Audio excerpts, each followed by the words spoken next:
اور رحمت خداوندی کو دیکھے گا کہ وہ تیری کس طرح پرورش کرتی ہے، اور محبت کو دیکھے گا کہ وہ تجھے کس طرح رزق پہنچاتی ہے، اور سارا دار و مدار حاجت کے بعد خاموشی اختیار کرنے پر ہے۔ اور یہی حالت اللہ تعالیٰ کے بندے پر فخر فرمانے کی ہے کہ جس طرح حضرت سیدنا موسیٰ علیہ السلام کو دنیا بھر کی دودھ پلانے والیوں کو روک کر ماں کی طرف لوٹایا، اسی طرح مخلوق اور اسباب، منافع اور مواقع اس پر حرام کر دی جاتی ہیں، اور اللہ تعالیٰ اس کو اپنے قرب کی طرف لٹا لیتا ہے۔ جب بندہ لطف حق کی آغوش میں پہنچ جاتا ہے تو اس کی بو کے سامنے نہ تکالیف کی پرواہ رہتی ہے نہ بوئے راحت کی۔ اللہ تعالیٰ کا ارشاد ہے، سورۃ نمل میں اللہ تعالیٰ فرماتا ہے کہ یا وہ جو لاچار کی سنتا ہے جب اسے پکارے۔ اللہ تعالیٰ دعا میں گڑ گڑانے کو پسند کرتا ہے۔ بہت بڑی بات سامعین و ناظرین کہ اللہ تعالیٰ دعا میں گڑ گڑانے کو پسند کرتا ہے۔ وہ تمام دروازوں کو تیرے اوپر بند کر دیتا ہے تاکہ تو اس کے دروازے پہ جا کر ٹھہرے اور قرار پکڑے۔ پس اولیاء کرام مقربین نے اسباب کے دروازے کو بند اور قرب خداوندی کے دروازے کو کھولا ہوا پایا اور اس میں داخل ہو گئے۔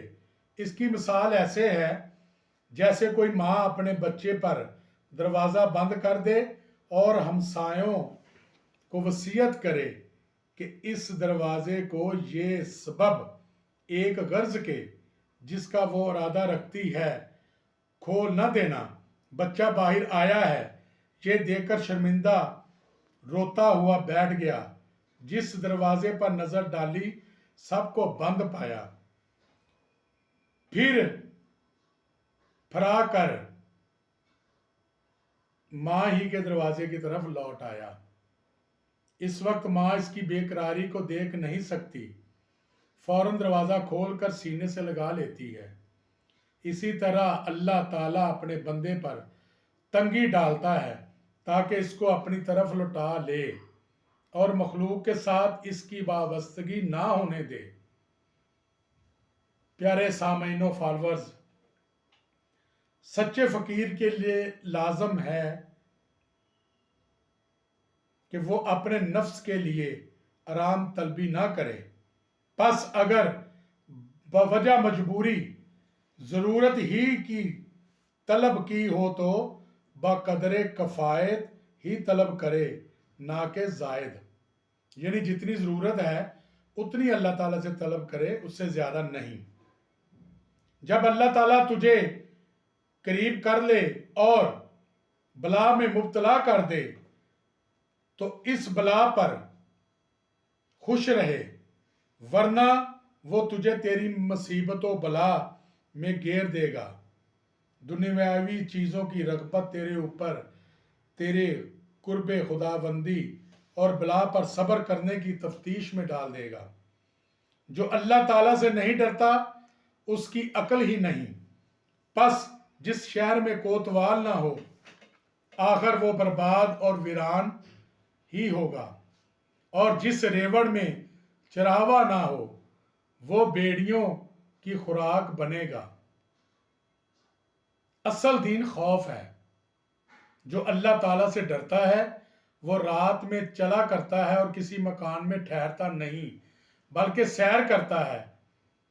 اولیاء اللہ کے سفروں کی انتہا قرب خداوندی ہے۔ حقیقی سیر اولاً دلوں کی سیر ہے، اس کے بعد باطن کی سیر ہے۔ جب یہ لوگ قرب کے دروازے پر پہنچ جاتے ہیں تو باطن داخل ہونے کی اجازت چاہتا ہے، بس اس کی اجازت دے دی جاتی ہے۔ اس کے بعد انس و دل کے لیے اجازت چاہتا ہے۔ حضور نبی اکرم صلی اللہ علیہ وسلم کے قلب اطہر کا تارا پہلے کمر بنا، پھر چاند سے آفتاب ہو گیا، خلوت جلوت بنی اور باطن ظاہر بنا۔ پیارے سامعین و ناظرین، بندہ عروج کی دو حالتوں کے درمیان ہے۔ جب گریبان میں اپنا سر ڈالتا ہے اور باطن میں داخل ہوتا ہے تو سمندر کی تہہ کے جواہرات تک اس کو نظر آتے ہیں، مگر یہ ان کی طرف ہاتھ تک نہیں بڑھاتا، بلکہ جو اس کے پاس حاضر ہوتا ہے اس کو اشارہ کرتا ہے اور کہتا ہے، اے فلاں تو اتنا لے لے، اور اے فلاں تو اتنا لے۔ یہ زمین و آسمان کے بادشاہ ہیں، اللہ تعالیٰ کی حضوری میں بطور نیابت و خلافت حاضر رہتے ہیں۔ میں بادشاہ کے دروازے پر ان کا منتظر رہتا ہوں اور بیداری اور خواب میں تمہاری طرف دیکھتا ہوں، تمہاری خاطر اس شہر کی تکلیفوں کو جھیلتا ہوں اور مخلوق کی آفتوں پر صبر کرتا ہوں۔ میں غم و رنج اور فکر و حیرت میں دن کو رات سے ملا دیتا ہوں، اور جب ایک قدم آگے بڑھاتا ہوں واپس ہو آتا ہوں۔ میرے پیارے سامعین و ناظرین، اس پیراگراف کو سمجھنے کی ضرورت ہے۔ جب آپ اس کو ایک دو مرتبہ سماعت فرمائیں گے تو انشاءاللہ آپ کو اس کا مدعا سمجھ آ جائے گا۔ اللہ پاک ہمیں عقل سلیم عطا فرمائے، اللہ پاک ہم سب کا حامی و ناصر ہو، اللہ پاک ہمارا خاتمہ بالایمان فرمائے، اور امت محمدیہ پر خاص طور پہ فلسطین کے مسلمانوں کا اپنی خاص رحمت کا نزول فرمائے اور انہیں آزادی جیسی نعمت عطا فرمائے۔ آمین ثم آمین۔ السلام علیکم ورحمۃ اللہ وبرکاتہ۔